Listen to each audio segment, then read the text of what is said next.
Ja, guten Tag, mein Name ist Patrick Köbel, ich bin Vorsitzender der Deutschen Kommunistischen Partei. Ich möchte heute zu den Komplexen Tönnies, der katholischen Contilia-Gruppe und zu den Mindestlöhnen sprechen. Jetzt denken Sie vielleicht, was hat das miteinander zu tun? Es hat was miteinander zu tun. Ich werde es darstellen. Fangen wir mal mit Tönnies an. Was er gemacht hat mit seinen Werkverträgen und mit der Unterbringung der Arbeiter, die mit diesen Werkverträgen geknebelt wurden, das war natürlich ein Skandal und er hat damit Millionen gemacht, er ist damit groß geworden, das ist das System Tönnies. Allerdings muss man auch sagen, dass die Politikerinnen und Politiker, die sich jetzt darüber echauffieren, zumindest die der großen Parteien, also von SPD, CDU, FDP und Grünen, da muss man doch sagen, das ist Heuchelei.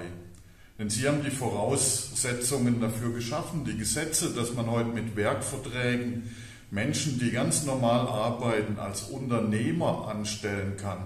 Diese Möglichkeit, die wurde vor allem durch die Agenda-Gesetze von SPD und Grünen damals geschaffen.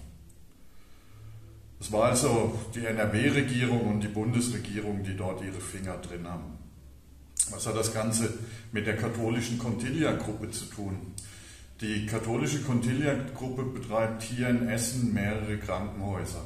Und nun, während der Corona-Pandemie, während wir gelernt haben, dass wir mehr Einrichtungen des Gesundheitswesens brauchen, dass wir mehr Beschäftigte brauchen, dass wir besser bezahlte Beschäftigte brauchen, will sie 2 Krankenhäuser im Essener Norden, den armen Stadtteilen unserer Stadt, schließen und ein weiteres umbauen, vermutlich verkleinern. Das ist ein Irrsinn. Und dieser Irrsinn hat auch Methode. Vor noch 2 Wochen hat man erklärt, man würde an einer Stelle ein großes neues Krankenhaus bauen. Das ist jetzt vom Tisch. Dafür hat man übrigens noch eine katholische Kirche gegen den Widerstand der Kirchengemeinde oder zumindest großer Teile der Kirchengemeinde geschlossen. Und jetzt lässt man die Katze aus dem Sack und sagt, nein, wir bauen 500 Betten ab, wir schließen 2 Krankenhäuser und wir bauen mindestens 80 bis 100 Arbeitsplätze im Gesundheitswesen ab. Da muss ich ganz ehrlich sagen, da benimmt sich die katholische Contilia-Gruppe im Gesundheitswesen nicht anders als Tönnies in der Fleischerei. Und dann komme ich zum dritten Thema. Heute wurde bekannt gegeben, wie sich der Mindestlohn entwickeln soll. Die Mindestlohnkommission der Bundesregierung scheint sich geeinigt zu haben. Und die Ergebnisse sind, der Mindestlohn soll bis zum Jahr 1022, also in 2 Jahren, von 9,35 € auf 10,45 € ansteigen. Bis in 2 Jahren, wo keiner weiß, wie sich die Preise bis dorthin entwickeln und wo heute schon jeder weiß, dass der heutige Mindestlohn Armut ist und vor allem Altersarmut bedeutet.